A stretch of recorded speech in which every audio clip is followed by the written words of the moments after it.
पैगंबर इस्लाम की ज़िंदगी पर जब भी बात होती है तो अक्सर कुछ ऐसे सवालात सामने आते हैं जो बहुत हसास होते हैं, चुभने वाले होते हैं। हमारे पास जो मवाद है उसमें नाक़िदीन के ऐसे ही 50 सवालात की एक फहरिस्त है और साथ ही इनके जवाब में कदीम और जदीद मुस्लिम उलमा के दलाइल का एक तफसीली मजमुआ भी। जी, और आज हमारा मकसद किसी को सही या गलत साबित करना बिल्कुल नहीं है, बल्कि हम गैर जानिबदारी से ये समझने की कोशिश करेंगे कि इन तारीखी वाक़यात और इल्ज़ामात के जवाब में मुस्लिम उल्मा क्या सोच और मंतिक पेश करते हैं। ये एक तरह से कदीम और जदीद ज़हनों का मुकालमा है। बिल्कुल। तो आइए इस पेचीदा मौजू की गुत्थियां सुलझाते हैं। एक बुनियादी सवाल जो इन तमाम बहसों की जड़ में नजर आता है वो ये है कि क्या किसी भी तारीखी शख्सियत को उसके अपने ज़माने के मेयार से परखा जाना चाहिए या आज के? यही वो मरकजी नुक्ता है जो बार बार सामने आएगा। तो चलें ज़ाती ज़िंदगी से जुड़े सवालात से शुरू करते हैं, ख़ासतौर पर शादियों के मामले से। जी, सबसे पहला और शायद सबसे ज़्यादा उठाया जाने वाला सवाल हज़रत आयशा से कम उम्री में शादी का है। उल्मा इसे कैसे डिफेंड करते हैं? देखें, ये एक ऐसा सवाल है जहां कदीम और जदीद उलमा के जवाबात में हमें एक वाज़े फ़र्क नज़र आता है।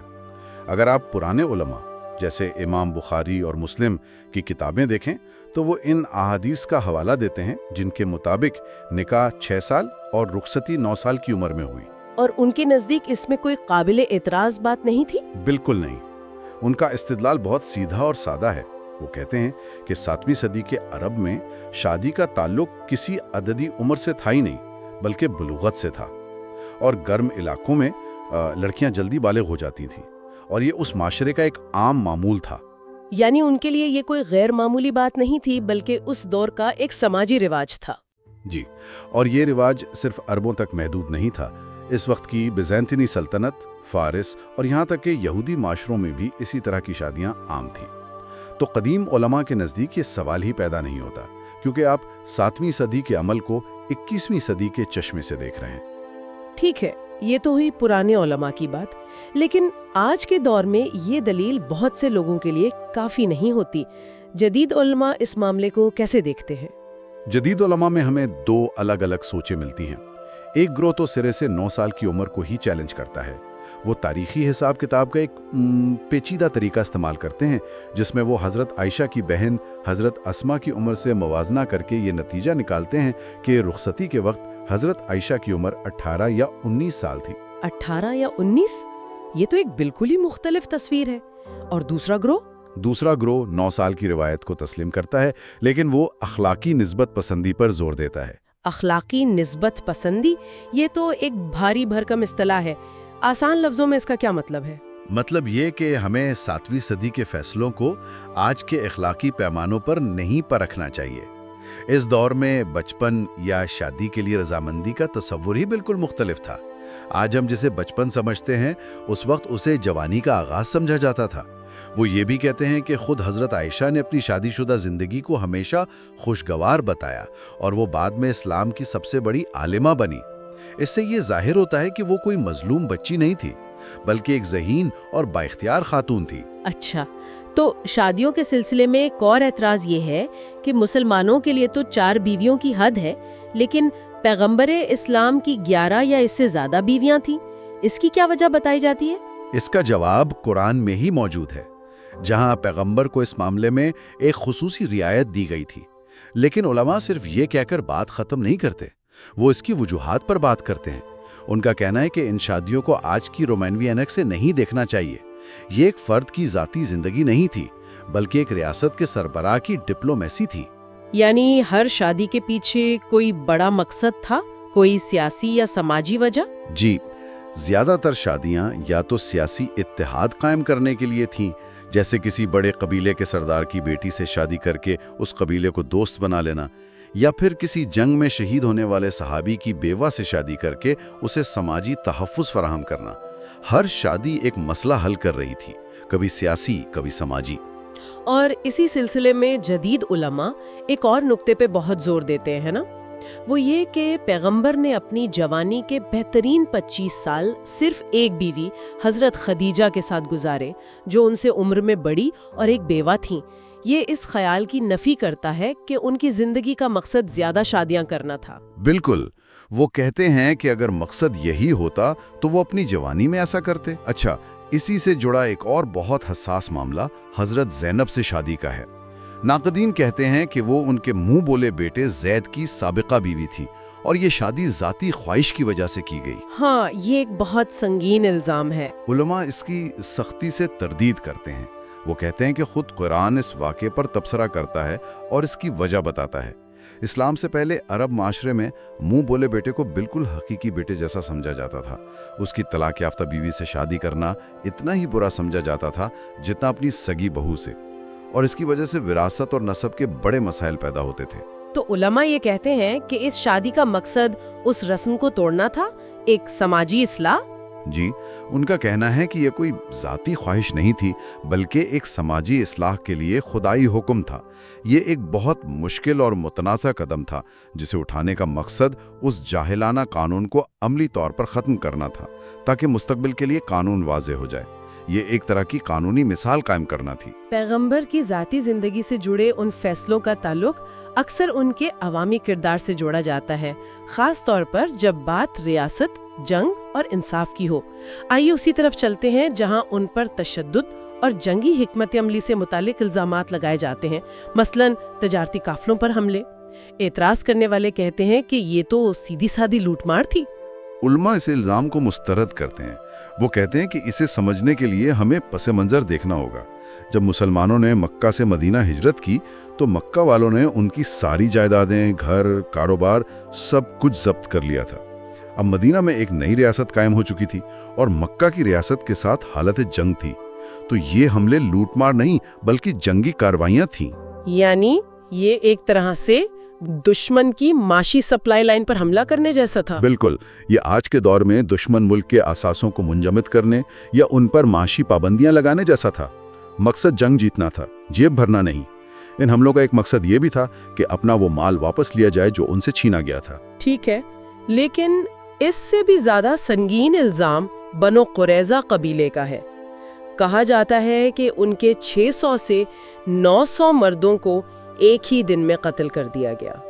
یہ ایک ایسا واقعہ ہے جسے آج کے دور میں سمجھنا تقریباً ناممکن ہے۔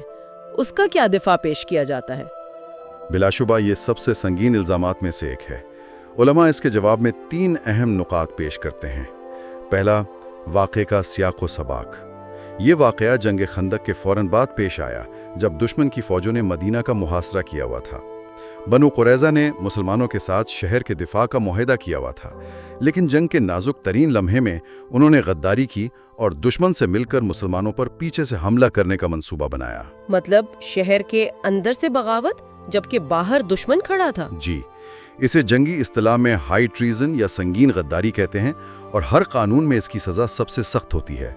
دوسرا نقطہ فیصلے کے طریقہ کار کا ہے۔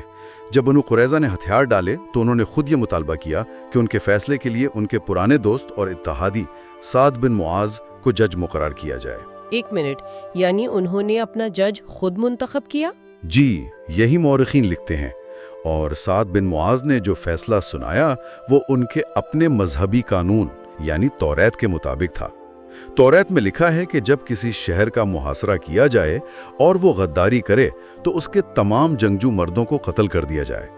تو دلیل یہ دی جاتی ہے کہ فیصلہ ان کے اپنے منتخب کردہ جج نے ان کے اپنے قانون کے مطابق دیا۔ یہ واقعی ایک اہم نکتہ ہے جو عام طور پر اس بحث میں سننے کو نہیں ملتا، لیکن پھر بھی اتنی بڑی تعداد 600 سے 900 لوگ، کیا اس تعداد پر کوئی اختلاف ہے؟ کیونکہ یہی وہ بات ہے جو سب سے زیادہ چونکا دیتی ہے۔ یہ تیسرا اور بہت اہم نکتہ ہے۔ بعض جدید مورخین اس تعداد کو چیلنج کرتے ہیں۔ ان کا کہنا ہے کہ یہ تعداد بہت بعد کی تاریخی کتابوں میں ملتی ہے اور اس میں مبالغہ آرائی کا امکان ہے۔ ان کے خیال میں ہو سکتا ہے کہ صرف غداری کی سازش کرنے والے سرداروں اور جنگجوؤں کو سزا دی گئی ہو، نہ کہ قبیلے کے تمام مردوں کو۔ سوچتے ہیں کہ بھلا شیر کہنے پر کسی کو کیسے قتل کیا جا سکتا ہے؟ یہاں بھی دلیل سیاق و سباق کی ہے۔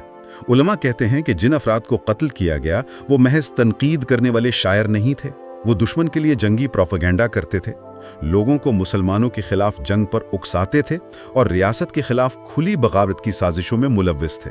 उन्हें महज शायर नहीं बल्कि दुश्मन के वो एजेंट समझा जाता था जो उस नई रियासत की बुनियादों को कमजोर कर रहे थे। आज की जबान में कहें तो वो डिसइंफॉर्मेशन कैंपेन चला रहे हैं।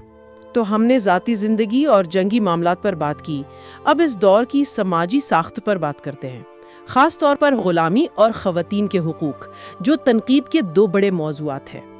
क्या पैगंबर इस्लाम ग़ुलाम रखते थे? जी, तारीखी तौर पर यह साबित है कि वो ग़ुलाम रखते थे। उलमा इस बात को तस्लीम करते हैं और कहते हैं कि ग़ुलामी उस दौर की एक ऐसी मौशी और समाजी हकीकत थी जिसे एक हुक्म से ख़त्म नहीं किया जा सकता था। अगर ऐसा किया जाता तो पूरा माशरती और मुआशी निज़ाम बैठ जाता। तो क्या इस्लाम ने उसे ऐसे ही छोड़ दिया? नहीं, बिल्कुल नहीं। इस्लाम ने इसे फौरी तौर पर ख़त्म करने के बजाय बदतदरीज खात्मे का रास्ता अपनाया। इसे एक ऐसी हिकमत अमली कह सकते हैं जिसका मकसद निज़ाम को अंदर से कमज़ोर करके ख़त्म करना था। यानी आप ये कह रहे हैं कि एकदम से पाबंदी लगाने के बजाय इसे आहिस्ता आहिस्ता ख़त्म करने का रास्ता अपनाया गया। वो कैसे? इसके कई तरीके थे। मसलन गुलामों को आज़ाद करने को बहुत बड़ी नेकी और इबादत करार दिया गया। बहुत से गुनाहों के कफ़ारे के तौर पर गुलाम आज़ाद करने का हुक्म दिया गया। गुलामों के साथ अच्छा सलूक लाजमी करार दिया गया। उन्हें मारना, पीटना या भूखा रखना सख्त गुनाह ठहराया गया। और सबसे अहम, उन्हें अपनी आज़ादी खरीदने का कानूनी हक दिया गया, जिसे मुकातबत कहते हैं। ये एक तरह का आज़ादी का मुआहदा था जो गुलाम अपने मालिक से कर सकता था। पैगंबर ने खुद अपनी जिंदगी में दर्जनों गुलामों को आज़ाद किया। और जंगी कैदी औरतों यानी कनीज़ों का मामला क्या है? ये भी इसी समाजी हकीकत का हिस्सा था। जंगी कैदी औरतों के साथ ताल्लुकात को उस दौर के उसूलों के तहत मुनज़्ज़म किया गया ताकि उनका इस्तेहसाल ना हो और उन्हें बेयार और मददगार ना छोड़ दिया जाए। और सबसे अहम कानून ये था कि उनसे पैदा होने वाली औलाद आज़ाद होती थी और अपने बाप की वारिस भी। ये उस दौर के मुकाबले में एक इनकलाबी कदम था जब जंगी कैदियों के कोई हुकूक नहीं होते थे। ख़वातीन के हुकूक की बात हो रही है तो कुरान की एक आयत का अक्सर हवाला दिया जाता है जिसमें बज़ाहिर बीवियों को मारने की इजाज़त नज़र आती है। जी, आप सूरत निसा की आयत 34 की बात कर रही हैं। उसमें ज़र्ब का लफ्ज़ इस्तेमाल हुआ है। कदीम उलमा इसकी तशरीह एक अलामती और बहुत हल्की ज़र्ब से करते हैं जो तकलीफ़ देना हो, जैसे मिसवाक या रुमाल से मारना। और ये भी इंतहाई सरकशी की सूरत में एक आखिरी इक़दाम के तौर पर है, जब नसीहत करने और बिस्तर अलग करने जैसे पिछले तमाम मराहिल नाकाम हो चुके हों। और जदीद उलमा इसकी क्या तशरीह करते हैं? कुछ जदीद मुफक्किरीन कहते हैं कि अरबी ज़ुबान में इस लफ्ज़ के और भी माने हैं, जैसे अलग हो जाना या छोड़ देना। लेकिन इस बहस में सबसे मजबूत दलील जो तमाम कदीम और जदीद उलमा पेश करते हैं वो खुद पैगंबर का अमल है। उन्होंने अपनी पूरी जिंदगी में कभी किसी बीवी या खादिम पर हाथ नहीं उठाया। मुसलमानों के लिए उनकी जिंदगी ही कुरान की बेहतरीन तशरीह है। इसी बुनियाद पर वो कहते हैं कि इस्लाम में घरेलू तशद्दुद की कोई गुंजाइश नहीं। ये बहुत अहम नुक्ता है। अब गुफ्तगू के आखिरी हिस्से की तरफ आते हैं जो शायद सबसे बुनियादी नौयत का इल्ज़ाम है। इसे मौजू वही या कन्वीनियंट रेवलेशंस कहा जाता है। यानी नाक़िदीन कहते हैं कि कई कुरानी आयात पैगंबर की ज़ाती ख्वाहिशात या घरेलू मसाइल को हल करने के लिए ठीक मौके पर नाजिल हो गईं। ये एक बहुत गहरा सवाल है और उलमा इसका जवाब भी कुरान से ही देते हैं।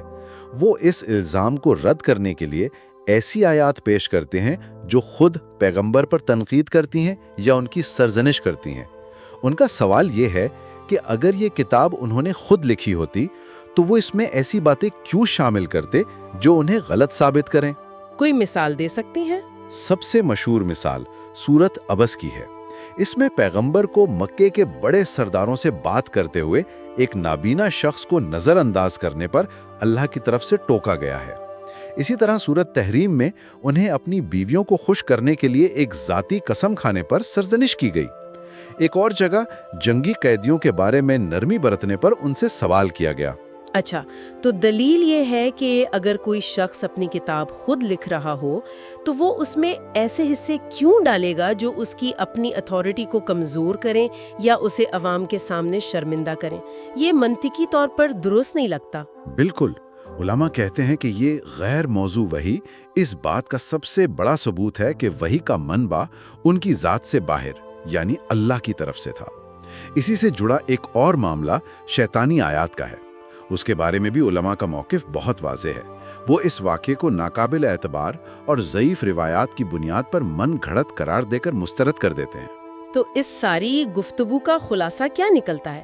ایسا لگتا ہے کہ ان تمام تنقیدی سوالات کے دفاع کا انحصار بنیادی طور پر 3 ستونوں پر ہے۔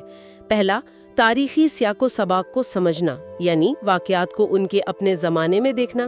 دوسرا، روایات کی صداقت کو پرکھنا، یعنی ہر سنی سنائی بات کو تاریخ نہ مان لینا۔ اور تیسرا، پیغمبرانہ مشن کی کچھ خصوصی ضروریات کو تسلیم کرنا۔ آپ نے بالکل صحیح خلاصہ کیا۔ جدید مسلم علماء کا مرکزی نقطہ یہی ہے کہ پیغمبر اپنے دور کے لیے ایک اخلاقی مصلح، ایک ایتھیکل ریفارمر تھے، نہ کہ 21ویں صدی کے لبرل مفکر۔ ان کے نزدیک مسلمانوں کا کام 7ویں صدی کے تمام تاریخی طریقوں کو آج کی دنیا میں نقل کرنا نہیں، بلکہ ان کے بنیادی اصولوں جیسے انصاف، رحم، مساوات اور توحید کو اپنی زندگیوں میں نافذ کرنا ہے۔ یہ ساری گفتگو ایک بہت اہم سوال کو جنم دیتی ہے، جسے ہم اپنے سننے والوں کے لیے چھوڑ جاتے ہیں۔ اور وہ سوال یہ ہے کہ قدیم اور جدید دفاعی دلائل میں جو فرق ہمیں نظر آتا ہے، خاص طور پر غلامی، خواتین کے حقوق اور سزاؤں جیسے معاملات پر، یہ ارتقاء ایک زندہ مذہب کی اپنی تاریخ اور اخلاقیات کو اس بدلتی ہوئی دنیا کے ساتھ ہم آہنگ کرنے کی مسلسل کوشش کے بارے میں ہمیں کیا بتاتا ہے؟